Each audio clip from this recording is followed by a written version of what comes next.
Bienvenue dans cette nouvelle vidéo. Aujourd'hui, je vous retrouve pour vous présenter les petites sorties livresques que j'ai pu repérer pour le mois de mars. Et encore une fois, c'est un mois extrêmement chargé. J'ai vraiment beaucoup de choses à vous présenter, que ce soit en sortie poche, en suite de série, en premier tome de série. Il y a vraiment énormément de choses là au mois de mars. Je pensais que ça allait se calmer un petit peu. Au final, pas du tout. Alors du coup, comme d'habitude, je vais commencer par vous présenter les sorties poche. On a quand même pas mal, donc c'est parti. On va commencer avec Un hiver pour te résister, qui va donc sortir le 5 mars.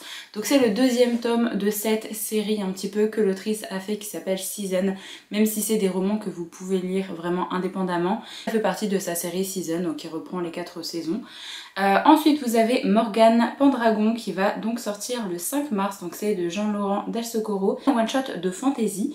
Et vous avez également niveau fantasy romantasy, cette fois-ci c'est Crescent City de Sarah J. Maas qui va donc sortir le 5 mars également, et c'est le tome 3 de cette série. On va continuer avec une sortie poche, mais je crois que ce titre-là n'est pas sorti en grand format, qui va uniquement sortir là en tant qu'exclusivité sortie poche, il me semble. Donc c'est En brume de Cecilia City, donc ça sort le 5 mars et c'est un one shot. Et il me semble que dans ce titre là on va parler de vampires, donc ce qui fait que ça risque de m'intéresser, donc je regarderai un petit peu plus le résumé. Vous avez la série de Manon Fargeton qui va commencer à sortir en format poche également, donc c'est Le cycle des secrets, le tome 1, ça va sortir le 6 mars. Et vous avez une petite romance contemporaine, on va parler de hockey, qui s'appelle Red Falcon, ça sort le 12 mars et c'est un one shot. On repasse à de la fantasy avec le manuel de survie du sorcier frugal dans l'Angleterre médiévale de Brandon Sanderson, qui va donc sortir en format poche le 12 mars et c'est un one shot. Ça fait partie de ces projets secrets qui ici n'ont rien à voir avec le Cosmere, donc vous pouvez lire vraiment ce titre là comme vous le voulez. Ensuite il y a The Gilded Cage de Lynette Noni, qui est donc le deuxième tome de cette trilogie et ça sort le 12 mars. Et vous avez une fin de série qui va donc sortir en format poche, qui s'appelle Un serment si noble et funeste de Brigitte Kemmerer, ça sort le 12 mars. Ensuite j'ai repéré une sortie de romance contemporaine, je l'ai mis en tant que fin de série parce qu'il me semble qu'il n'y a que 2 tomes pour cette série là. Si jamais j'ai des bêtises, n'hésitez pas à me dire ça dans les commentaires, mais il me semble qu'il n'y a que 2 tomes en tout cas de sortie pour l'instant. Donc c'est My Missing Piece de Acacia Black, ça sort le 12 mars et donc c'est le tome 2 et techniquement le dernier tome qui est sorti pour cette série là. Ensuite, en format poche de chez Léa, vous avez L'ombre du savoir perdu de James Islington qui va donc sortir le 13 mars. Et vous avez une autre fin de série qui est donc La République d'automne de Brian McClellan qui va donc sortir également le 13 mars. Et ensuite pour terminer avec les formats poche, il y a L'Empire des damnés de J. Christophe qui va sortir le 19 mars, donc c'est le tome 2 de cette trilogie. Si jamais vous n'avez toujours pas découvert cette suite, vraiment foncez parce qu'elle est vraiment géniale. Et vous avez également Belladonna de Adaline Grace qui va donc sortir le 27 mars, c'est un premier tome de trilogie avec une ambiance un petit peu gothique, c'est de la romantasy un peu gothique et c'était vraiment trop bien. Du coup voilà pour les petits titres qui vont sortir en format poche. On va maintenant passer aux suites de séries en grand format. Alors il y en a beaucoup, c'est un mois avec beaucoup de suites de séries. Vous verrez que dans cette catégorie un peu suite de séries, j'ai également inclus, il y a une préquelle ou 2 préquelles même il me semble pour cette catégorie là, parce que je n'avais pas faire une catégorie spéciale juste pour 2 livres. Je me suis dit que comme ça faisait partie de la série et qu'à mon avis il fallait d'abord lire la série principale avant de lire ces préquelles là, j'allais les inclure en tant que suite de série. Alors on a Le cycle des secrets, le tome 3 de Manon Fargeton qui va donc sortir le 6 mars. Donc c'est techniquement la fin de cette trilogie, hein, si je dis pas de bêtises. Ensuite vous avez Liberté oblige de Mawen Alix qui va donc sortir le 6 mars également chez Slalom, le deuxième tome et dernier tome de cette série. Chez Lumen vous avez Outre Noir qui va donc sortir le 6 mars et c'est le tome 2, mais je crois qu'il doit encore y avoir un tome pour cette série, donc c'est pas une fin de série. Ensuite justement il y a la petite préquelle de la série de Mary E. Pearson, donc ça fait partie de sa série The Remnant Chronicle, donc c'est Morrigan. Ça sort donc le 7 mars et alors j'ai oublié de le préciser ici parce que je l'ai vu que hier sur les réseaux sociaux, mais les éditions de la Martinière Fiction vont faire une édition collector du premier tome de The Remnant Chronicle. Donc le premier tome c'est je ne sais plus, je vous mettrai la photo ici. Je ne sais plus comment il s'appelle, mais en tout cas il va y avoir une édition collector pour le tome 1. Et alors j'ai vu un petit peu les commentaires, il y a des personnes qui demandaient si on allait avoir le tome 2 et 3 également cette année, et apparemment non, mais ça n'arrivera pas cette année mais potentiellement l'année prochaine, puisqu'ils disent qu'il va y avoir une autre sortie de cette autrice pour la fin d'année. Du coup voilà, ils ne sortent pas l'édition collector du tome 2 et 3 cette année, sachez-le si jamais vous voulez commencer cette série avec les éditions collector. Ensuite, en fin de série, vous avez le tome 3 de la série The Ruinous Love qui s'appelle Sis and Sparrow de Brynne Weaver. Ça va donc sortir le 7 mars. Un petit tome 2 de romance contemporaine qui va également sortir le 12 mars. C'est Promise Me Not de Megan Brandy. Donc c'est la suite techniquement de Say You Swear. Alors je ne sais pas si c'est vraiment la suite avec les mêmes personnages ou alors si on suit d'autres personnages principaux comme on a souvent l'habitude de retrouver dans les séries de romance contemporaine. Je n'ai pas encore lu Say You Swear, du coup j'avais pas envie de lire le résumé de ce titre là par peur de me faire spoiler. Du coup voilà, sachez qu'il y a un autre titre qui va donc sortir et qui est techniquement marqué comme tome 2 de cette série. Ensuite vous avez Power Unbound de Freya Marske qui va sortir chez Brajlon le 12 mars. C'est le troisième et dernier tome de cette série. Vous avez une autre petite préquelle qui sort le 12 mars, c'est Les Trois Chemins entre les Souhaits de Patrick Rothfuss qui sort également chez Brajlon. Donc c'est ici la petite préquelle au titre Le Nom du Vent. De ce que j'ai vu pour l'instant sur les réseaux sociaux, j'ai vu qu'une annonce en relié, j'ai pas vu de brochet pour l'instant. Donc je ne sais pas si ils vont annoncer le brochet un petit peu plus tard ou pas. J'ai vu que l'annonce pour le relié. Et ensuite, une autre fin de série, c'est La Reine d'Éternité de A.J. Andrews, qui est donc le tome 2 de la série Le Royaume Éternel, qui sort donc le 12 mars. Alors, Le Royaume Éternel, ça va être une série avec plusieurs duologies, un petit peu comme pour les couronnes de Nyaxia. Donc là, c'est vraiment la fin de cette première duologie avec les personnages qu'on a suivis dans le premier tome, mais il risque d'y avoir d'autres séries, soit duologie, soit trilogie, je ne sais pas, qui vont donc suivre d'autres personnages principaux. Alors ensuite de série, il y a La Bénédiction des Cieux de Mo Xiang Tongxiu, qui sort le 19 mars et c'est le tome 2 de cette série, donc ça sort chez Bookmark. Ensuite il y a le dernier conte de Alexiane Thiel qui s'appelle Rose Rouge, donc c'est le tome 2 de cette trilogie, ça sort le 19 mars. Et vous avez également un autre tome 2, ça s'appelle Cette Lumière Maudite de Emily Tide aux éditions Rajo, donc le 19 mars également. On continue toujours avec des suites de séries, vous avez Glow of the Everflame de Pencol qui va sortir aux éditions Calix le 19 mars. Je ne viendrai pas sur la couverture, vraiment voilà. On n'a toujours pas d'annonce de brochet pour l'instant, donc moi ça m'énerve un petit peu parce que c'est une série vraiment que j'ai très hâte de découvrir. Mais je suis bien contente de ne pas avoir craqué sur l'édition reliée parce que vraiment je trouve que la DA de cette série c'est pas pour moi. Voilà. Ensuite vous avez Defy Me de Tahereh Mafi qui va sortir le 20 mars, donc c'est le tome 2 de la saison 2 techniquement comme ils appellent ça en français, ou alors le tome 5 de cette série. Et ensuite il y a Lever de soleil sur la moisson de Suzanne Collins. Donc c'est un tome où on va suivre Emiche et j'ai vraiment trop hâte de voir ce que ça va donner avec ce titre là. Clairement je pensais pas être autant hypée pour cette annonce là, et au final plus j'y pense au plus j'ai envie de le découvrir. Un titre que j'attends avec beaucoup d'impatience également en suite de série, c'est Woven by Gold de Elisabeth Hélène, donc c'est le tome 2 de la série Beast of the Briar. Ça sort du coup le 20 mars. Alors vous avez Villest Things de Chloé Gong qui sort le 27 mars. J'ai pas trouvé le visuel français pour l'instant. Le titre sera également traduit comme pour le premier tome. Mais là pour l'instant j'ai pas trouvé le visuel, j'ai pas trouvé d'annonce en fait de la maison d'édition. Du coup je vous ai mis la couverture VO, mais il me semble qu'ils vont reprendre la couverture VO. Il y aura juste le titre qui va être traduit en français. Toujours en suite de série, vous avez A Sword from the Amber de Chloé Cepena-Randa. Pareil, le titre sera traduit en français, mais vous avez le même visuel de couverture.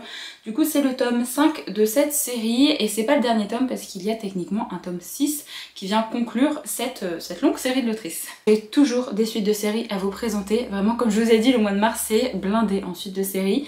Vous avez Wisteria de Adaline Grace qui va donc sortir le 27 mars, donc c'est le troisième tome et dernier tome de cette série. Et j'ai mis la couverture VO pour l'instant parce qu'il n'y a pas encore eu l'annonce de la maison d'édition.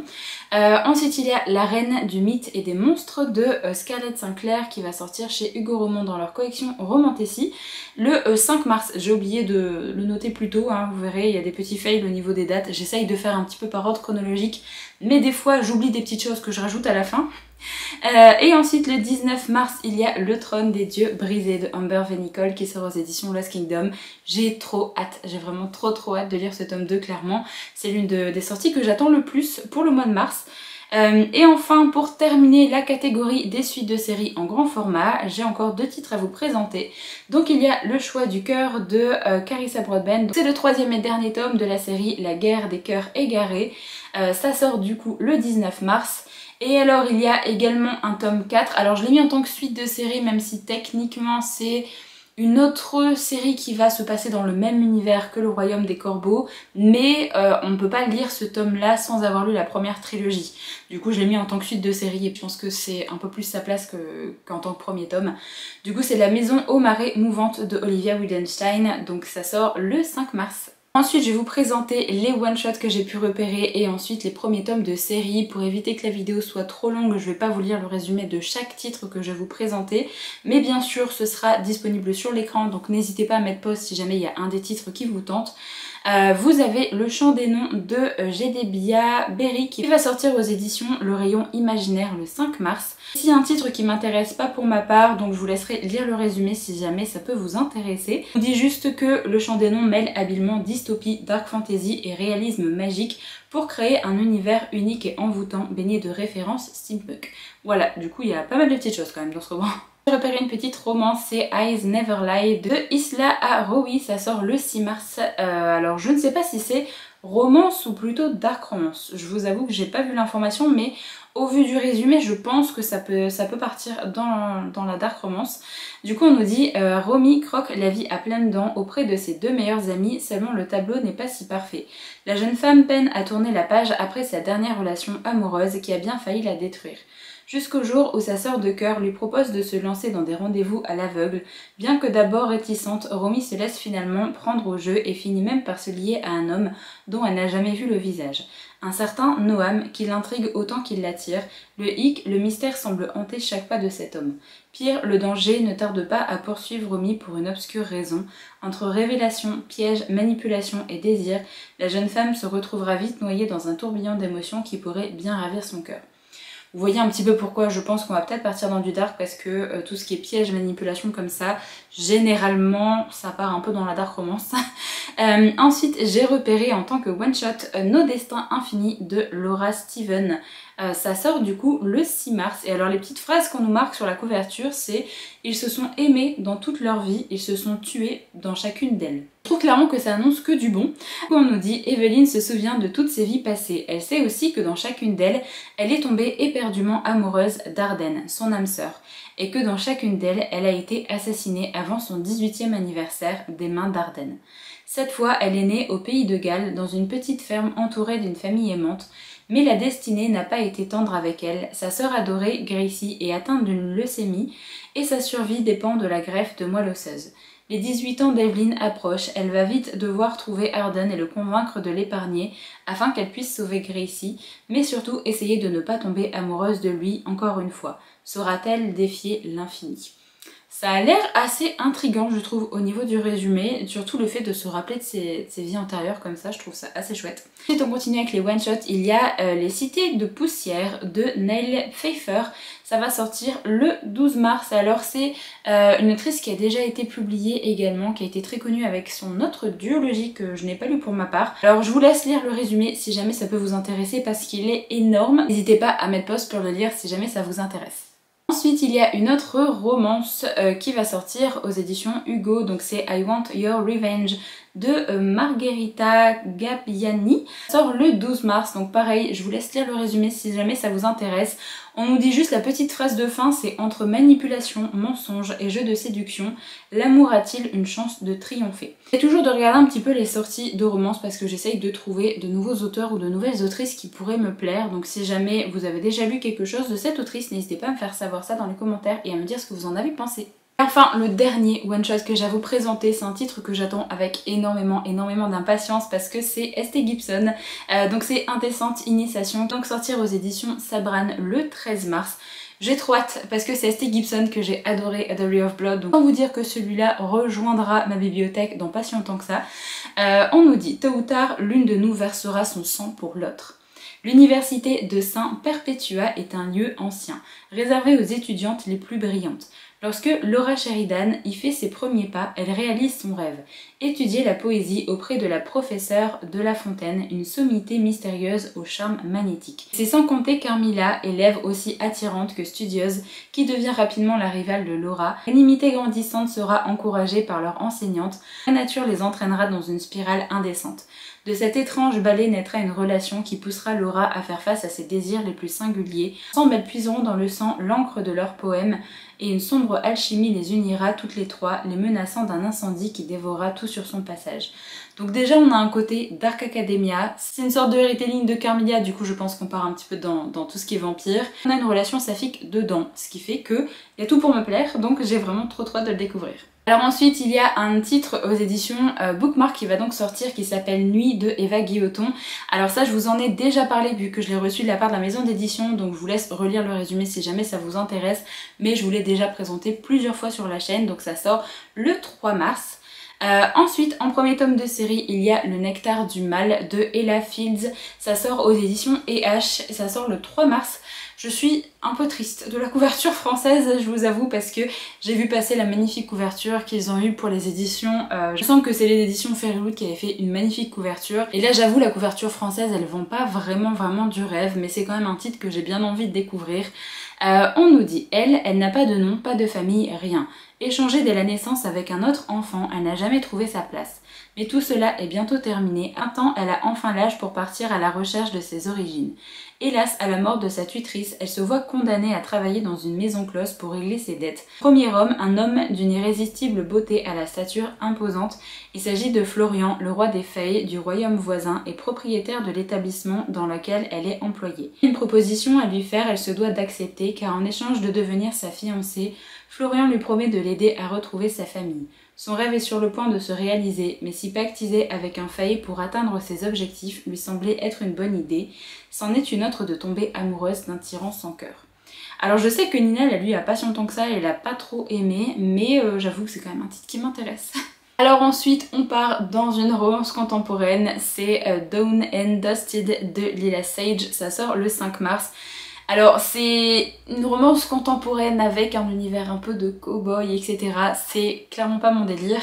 Je sais qu'il y a beaucoup de personnes qui aiment la série de Daisy Silver justement où on a des romances cow-boy, mais vraiment c'est pas mon truc. Donc je vous laisserai lire le petit résumé de ce titre là si jamais il peut vous intéresser. Ensuite on a Blade of Secrets de Trivia Levenseller, ça va sortir le 5 mars. Je ne sais pas si c'est un premier tome de série ou si c'est un one shot. Si jamais vous avez l'info, n'hésitez pas à me dire ça dans les commentaires. On nous dit Ziva préfère la compagnie du métal à celle des humains. Passe ses journées enfermée dans sa forge, à l'abri de la société et de l'anxiété que celle-ci lui inspire, utilisant son don pour fabriquer des armes uniques imprégnées de magie. Un jour, Ziva reçoit la commande d'une puissante seigneuresse. En résulte une superbe épée capable de voler les secrets de ses victimes. Une épée qui peut couper bien plus profondément que la longueur de la lame, une épée qui a la force de renverser des royaumes, mais lorsque Ziva apprend que sa seigneuresse a l'intention d'utiliser cette arme pour asservir son peuple, elle prend sa sœur avec elle et s'enfuit. Les deux jeunes femmes sont vite rejointes par un mercenaire dangereusement beau, ainsi qu'un jeune érudit qui possède une connaissance approfondie des différentes magies. Le groupe part en quête d'un moyen de détruire pour de bon l'arme redoutable. C'est chouette au niveau du résumé, c'est juste que ça me fait un petit peu peur parce que j'avais tenté le premier tome de l'autre série de Trivia Levenseller et j'avais pas du tout accroché, du coup je sais pas si le style d'écriture de cette autrice est fait pour moi ou pas. Ensuite il y a Des oiseaux fabuleux dans un ciel victorien de India Holton, ça sort le 5 mars. Alors ce titre là je l'ai vu passer notamment sur la chaîne de Cathy is Reading. Elle a dit que ce titre là et cette série là avaient des vibes à la série Emily White. Du coup forcément je me le suis noté parce que je me suis dit que ça avait l'air assez cool. On nous dit les ornithologues de tous bords sont en émoi. Un caladrius, une espèce menacée d'extinction, a été aperçu en Angleterre et un gigantesque concours pour le capturer est organisé. Même si Bess Pickering, jeune professeur précaire à Oxford, ne goûte guère ce genre de bousculade, il est difficile de résister au prix à la clé, une chair. Lancée dans la course, elle se heurte à son rival, Devon Lockley, rien de la pire espèce. Mais on ne peut pas pratiquer l'ornithologie sans enfreindre un minimum de règles, et Devon comprennent vite que dans l'ombre, quelqu'un complote leur perte. Ils n'ont pas le choix, malgré leur mésentente, il leur faudra faire équipe pour gagner. Je comprends pourquoi elle compare en fait cette série à Emily Wells, parce qu'on a ce côté un petit peu universitaire, on a ce côté justement où ils cherchent à découvrir des choses. On a également une sorte de Rivals to Lovers, je pense, dans cette série, donc ça peut être très chouette. Si jamais vous avez aimé la série Emily Wells, vous allez peut-être aimer cette série-là. Ensuite, on repasse dans de la romantasy. Il y a La Promise du Roi de l'Ombre de Sylvia Mercedes qui va sortir le 6 mars. Alors, on nous dit « Vor, le roi de l'ombre, cherche à tisser une alliance avec le royaume humain afin de sauver son peuple. Pour cela, il est prêt à prendre pour épouse l'une des leurs. La princesse Farène vit recluse, mise à l'écart de la cour en raison de son don divin qui fait d'elle un fardeau pour la couronne. Lorsque sa jeune sœur Ilsevel prend peur à l'idée d'être unie à Vor, Farène est appelée pour la raisonner. Qu'Ilsevel a tout pour être la promise parfaite, Vor ne parvient pas à oublier les yeux obsédants de sa sœur aînée. Farène, quant à elle, sent son cœur se briser à l'idée de les voir se lier à jamais. Leurs sentiments naissants seront-ils plus forts que leurs devoirs envers leur sujet? Ça a l'air assez chouette parce que j'aime bien la thématique du mariage arrangé, ce genre de choses. Par contre, pour la couverture brochée, pourquoi le monsieur est bleu? Je me demande s'il est vraiment bleu en fait. Je sais pas si le personnage est réellement bleu ou pas, mais je trouve ça étrange quand même d'avoir fait un personnage bleu. Bref, le prochain titre que je voulais vous présenter, c'est un titre que j'attends avec beaucoup d'impatience et je suis encore une fois dégoûtée que la maison d'édition ne l'ait sorti. Enfin, ne va le sortir qu'en relié, donc voilà, on aime beaucoup hein, les maisons d'édition qui font ça en ce moment. Et c'est donc Five Broken Blades de May Corland qui sort aux éditions Olympe le 6 mars. Alors je ne vais pas vous lire tout le résumé mais je vous lis le début. On nous dit une voleuse, un homme de main, un espion, une tueuse, un noble et un prince exilé forment un cercle de menteurs. Accorder sa confiance est le meilleur moyen de se retrouver avec un couteau planté dans le dos. Ça a l'air assez chouette, j'ai juste un petit peu peur qu'on ait beaucoup de points de vue et que ce soit un petit peu difficile de se mettre dedans directement. Mais il y a plusieurs personnes qui l'ont lu en VO et qui m'en ont dit vraiment beaucoup de bien, donc j'ai vraiment hâte de voir ce que ça peut donner. Ensuite il y a La Reine de Orlan Grey qui va sortir aux éditions Addictasy, donc c'est le premier tome de l'Empire des monstres. Il me semble que c'est une duologie si jamais je dis pas de bêtises, donc ça sort le 6 mars. Et alors c'est un format broché avec jaspage et je trouve vraiment que l'objet livre est vraiment très beau. On nous dit quand la morale n'existe plus, l'amour devient un jeu mortel. Ryakina, l'héritière présumée morte de l'empire d'Oska, a toujours vécu dans l'ombre. Réfugiée sous une fausse identité, elle s'est forgée une vie criminelle, déterminée à offrir un avenir aux siens, ces rares Oskiens en quête de sécurité. Un vol audacieux dans la forteresse impériale de Noshi tourne mal, ses rêves de liberté s'effondrent. Elle est arrêtée et condamnée à choisir entre se battre dans l'arène de Boina ou devenir l'esclave sexuelle de l'empereur de Noshi. La princesse déchue se retrouve confrontée à un dilemme qui risque bien de la propulser au cœur d'un jeu mortel. Alors comme l'a dit l'autrice sur ses réseaux sociaux, elle part ici dans une sorte de dark romantasy, plus avec tout ce qui est psychologique, manipulation. Du coup j'ai très hâte de voir ce que ça peut donner parce que j'ai découvert La Tour des Immortels au mois de janvier et j'ai vraiment adoré. Du coup j'ai bien envie de continuer à découvrir ce qu'elle peut faire. Alors ensuite je vais rapidement repasser sur la republication de la série de Sarah J. Maas, donc c'est Le Trône de Verre qui va sortir aux éditions La Martinière Fiction. Donc là cette fois-ci c'est le format broché qui va sortir le 7 mars.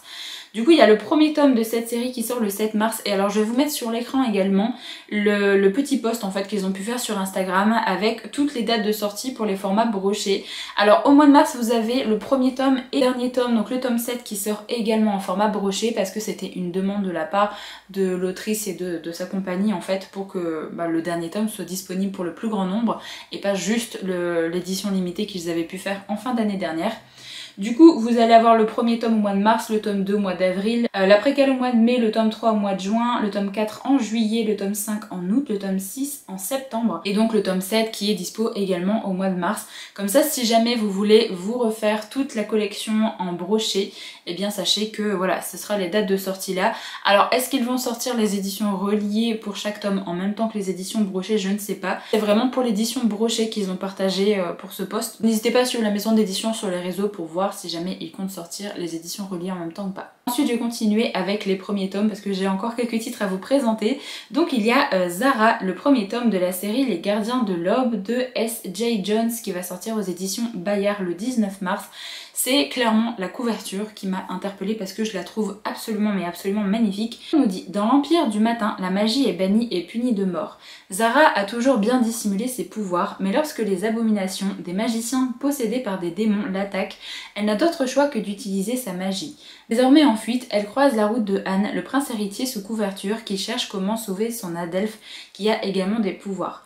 Afin de protéger les magiciens des abominations, Zara et Anne vont partir à la recherche des gardiens de l'Aube, magiciens protecteurs qui sont le dernier espoir pour sauver l'Empire. On dit que c'est une fantaisie asiatique bien construite, une fantaisie historique au world building élaboré, influencée par la mythologie chinoise, qui n'est pas sans nous rappeler les romans de Elizabeth Lim, Judy E. Lin ou Chloé Gong. C'est vraiment très chouette, en plus il nous cite des autrices que j'ai beaucoup aimées, donc qui va rejoindre tranquillement ma petite wishlist.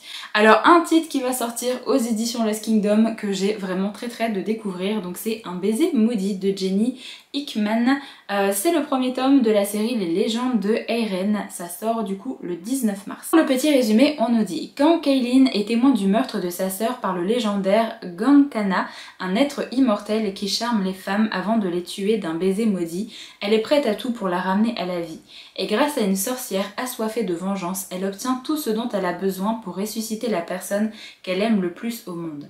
Mais d'abord, elle doit tuer le Gankana.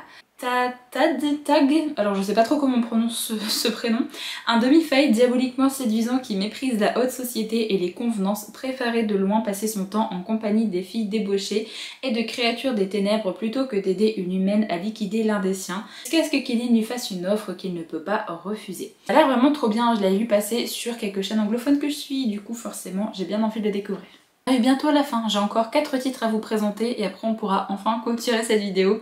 Alors il y a Fallen Crows de Émilie Chevalier qui va donc sortir le 19 mars aux éditions Korrigan.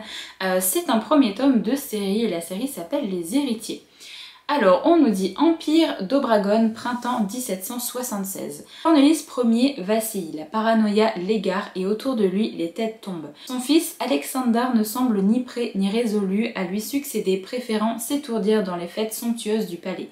Alors que des complots pullulent, la situation de l'Empire semble désespérée, les provinces s'agitent, les ennemis ancestraux des îles d'Os, une paix au prix trop élevé et les ombres, ces magiciens qui infiltrent la société, tissent péniblement leur toile. Que vient donc faire Cléora, jeune inconnue au caractère impétueux dans ce tableau déjà troublé? Pourquoi accepte-t-elle si facilement de suivre Alexander et ses amis dans leur extravagance? Quel secret cache-t-elle? L'héritier refuse son legs et que des vautours n'attendent que de le lui ravir. Quand des vies sont brisées sur l'autel du pouvoir et de la folie, que prédire de l'avenir d'un amour naissant? Le résumé laisse présager beaucoup de choses différentes, du coup j'ai vraiment très hâte de me faire mon propre avis sur le titre. Alors ensuite il y a un titre qui va sortir aux éditions Syros qui s'appelle La Mandragore de Cristal. C'est le premier tome de la série Diamant et Émeraude, si jamais je dis pas de bêtises, donc de Stéphanie Benson, je sais pas trop, et Nelly Labert. Ça sort le 29 mars. Alors j'adore la couverture, j'adore l'objet livre, mais j'avoue qu'au niveau du résumé, pour l'instant ça me vend pas trop du rêve, donc je vous laisse le résumé sur l'écran si jamais vous souhaitez le lire. Je pense que je vais attendre des petits retours pour ma part avant de voir si c'est un livre qui peut m'intéresser ou pas. Ensuite un titre que je vous ai déjà présenté sur la chaîne puisque je l'ai reçu de la part de la maison d'édition, c'est Premier Rituel de Kelly Sinclair, qui est donc le premier tome de la série, Le repère des sorcières, donc ça sort le 24 mars. En version papier bien évidemment, à chaque fois les versions e-book sortent un petit peu plus tôt chez les éditions Bookmark. Si tout pareil, je vous en ai déjà parlé sur la chaîne, vous aurez mon avis très bientôt dessus. J'ai quand même remis le résumé si jamais vous souhaitez le relire. Ensuite il y a A Language of Dragons de S.F. Williamson qui va donc sortir le 26 mars. Un titre qui m'intéresse plutôt bien parce que forcément on va parler de dragons, mais je sais pas trop au final si c'est un livre qui va être fait pour moi. Du coup je pense que j'attendrai un petit peu des retours. Mais il me tente quand même. Alors on nous dit, il suffit d'une étincelle pour allumer un brasier. Londres 1923, les dragons sillonnent le ciel et dans les rues, le peuple se révolte. Vivienne, elle, reste concentrée, elle veut devenir traductrice de langue draconique et s'assurer que sa petite sœur n'aura jamais à vivre dans la misère de la 3e classe. Et pourtant, il ne lui faudra qu'une journée pour déclencher une guerre civile. Dès lors, elle n'a pas le choix. Pour réhabiliter les siens, elle doit travailler pour le gouvernement britannique et tout faire pour décrypter un mystérieux code draconique. Si elle échoue, sa famille mourra. Mais aux côtés des autres jeunes recrutés, et notamment d'Atlas, un garçon aux tendances rebelles issu de la 3e classe, Viv comprend peu à peu que les enjeux du conflit ne sont pas ceux qu'elle pensait. Quelle guerre est-elle vraiment prête à mener? On est quand même dans un titre qui se passe dans un monde qu'on connaît, mais avec, à mon avis, des éléments magiques. Du coup, je sais pas trop s'il va y avoir beaucoup d'éléments de fantasy ou pas, du coup j'attendrai tranquillement des petits retours pour ma part avant de voir si c'est un titre que je vais me prendre ou pas. Et je vous ai enfin présenté tous les titres que j'ai pu repérer pour les sorties du mois de mars. C'était une longue vidéo, il y avait vraiment beaucoup de choses à vous présenter, donc j'espère que vous avez pu trouver votre bonheur dans cette vidéo-là. J'espère que vous avez pu trouver des titres qui vont vous intéresser pour les sorties du mois de mars. N'hésitez pas à me dire dans les commentaires quels sont les titres que vous allez absolument vous acheter le mois prochain. Là, si jamais vous voulez laisser un petit emoji pour marquer votre passage par ici, n'hésitez pas à me mettre un petit emoji dragon pour rappeler un petit peu le dernier titre que je viens de vous présenter. Du coup, moi je m'arrête ici pour cette vidéo, j'espère vraiment qu'elle vous a plu. Je vous retrouve très vite dans une prochaine, donc en attendant, prenez soin de vous.